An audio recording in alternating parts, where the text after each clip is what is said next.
I thought I'd start out today after I told my little story, maybe doing a reading. It's okay, you guys like books, right? I just want to double check. You never know, certain audiences. Some people just don't like to read.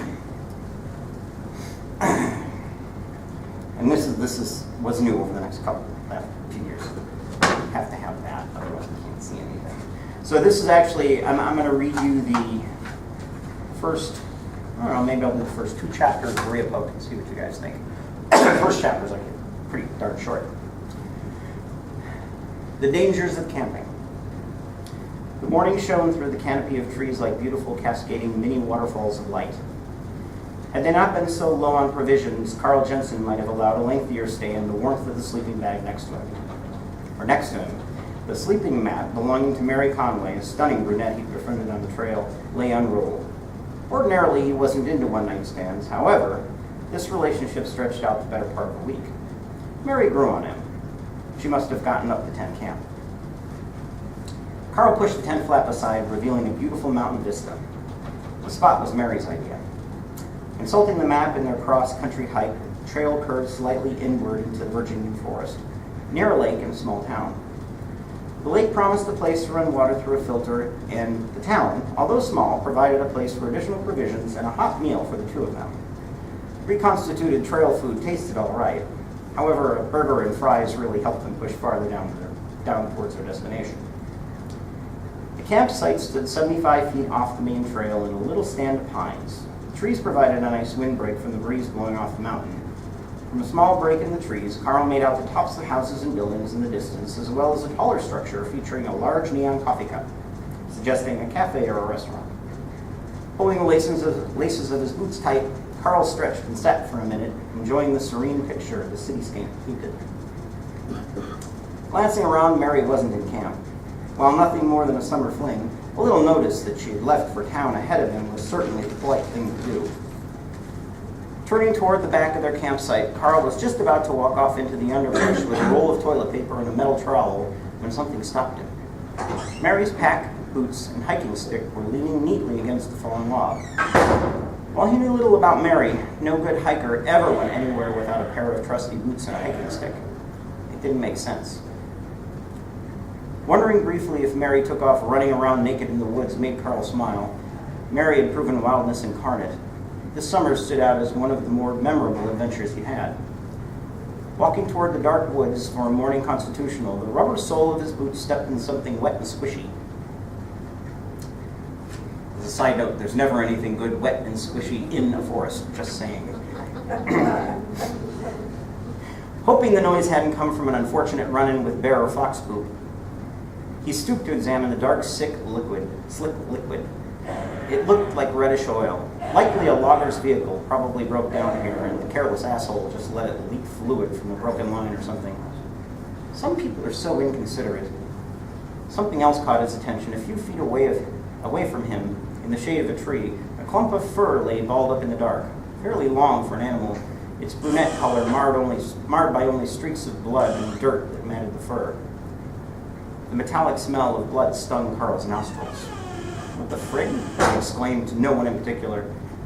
Feeling remorse for the animal which the fur once belonged, whatever got to it had been less than kind. Turning the fur over with a stick laying nearby, he noticed the hair still had skin attached to it, perhaps ripped out or cut off by a hunter in haste to harvest the animal. Carl decided to search for another spot to relieve himself when the sunlight caught the mass of hair, blood, and dirt just right. In the ball, something metallic glinted back at him. Jabbing at the mass with a stick, a small piece of metal fell out. Carl recoiled in horror at the recognition of the piece of jewelry, a cross, more precisely, Mary's cross. Backing away from the horrifying sight, he tripped over the moist patch on the ground. The liquid gave up its true identity, blood. "Hold it right there," a voice yelled at Carl, breaking the silence of the woods. Carl turned around and couldn't believe his eyes. A police officer just happened to come walking up the trail at the exact moment he discovered the horrifying mess. "Officer, I need your help." The police officer drew his pistol. "Just hold it right there, don't move a muscle." "Officer, I can explain. Something awful has happened to my friend. We need help." Aware someone else was standing behind him, opposite the officer, Carl turned to see who it was just in time to catch the swing of something black towards his head. Carl Jensen clung to a remaining question as the woods, tent, and cityscape faded. Why isn't this officer helping me? Unfamiliar smells woke him. All around the walls danced like caricatures of themselves, as if the artist painted on the I hate it when that happens. My tongue stopped working. As if an artist painted on the disproportionate shadows being cast in an infinite number of directions. At first, Carl wondered if he were dreaming, then realized this was the inside of a dark cave with flickering lights. Trying to lift his head and neck, the pain seared through him like a sword thrust through an eye socket and down into his neck. Only one eye open in response to the desire to see. To the left, chained to the wall, a woman hung lifeless. It took a moment or two to recognize the broken body of Mary. Half of her beautiful hair had been ripped out, and a laceration above her right eye bled over the woman's face. Carl's hands and arms screamed out in pain, confirming they were similarly bound to the wall. The rope seared his hands and arms as the weight of his body pulled down on them. He attempted to stand, but his legs refused to cooperate. I see our friend Carl is awake now, Master, a voice called out in front of him. Shall I knock him out again? It is not my will, High Priest. Let the tribute witness the ceremony. The fear will make his heart grow all the more tasty. Tasty? What the hell is this guy talking about? Carl tried to say something, however, his lips and tongue refused to work in unison. Proceed, High Priest.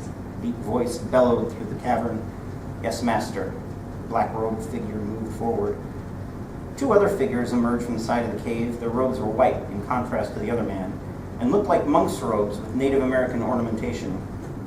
Carl couldn't recall ever seeing anything like it. The figure in black approached Mary, saying something unintelligible. He reached up and grabbed her collar. Pulling it away, the man's other arm came up with a small blade and plunged it down an arc, cutting the shirt off. With Mary's breast exposed, the man stepped back as if to admire them. The one identified as the Master spoke up in a language similar to the language the priest spoke. Two figures clad in white approached the man in the black robe, handing him two daggers in exchange for the short-bladed knife he used to cut away the shirt. Carl spied the opulently bejeweled handles of the blades glinting in the firelight. The black-robed figure slid one of these daggers into a sheath on his belt while keeping the other in his right hand. The Master stopped speaking, and the man in the black robe plunged the dagger deep into Mary's stomach. A harsh scream escaped Mary's lips the moment before death or pain rendered her mute. Carl wanted desperately to avert his eyes. However, any attempt to move his neck was met with excruciating pain. The man in black rolled up a sleeve and plunged his arm deep into the wound he'd inflicted on Mary. Working the blade upwards in a sawing motion, he cut and plied away portions of the chest cavity with disturbing imprecision.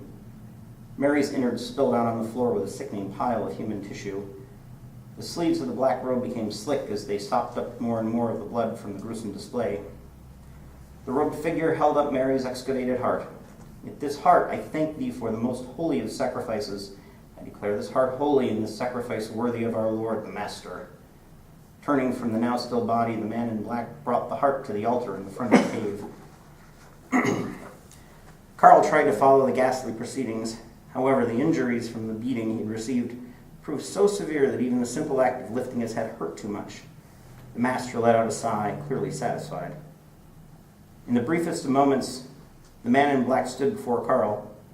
You are selected to make the ultimate tribute to our Master. You shall become one with him. The name Carl Jensen shall be written among the stars for all eternity. This is indeed a great day. A sharp pain struck Carl as the flash of the steel blade disappeared into his abdomen. Well, that's pleasant, huh?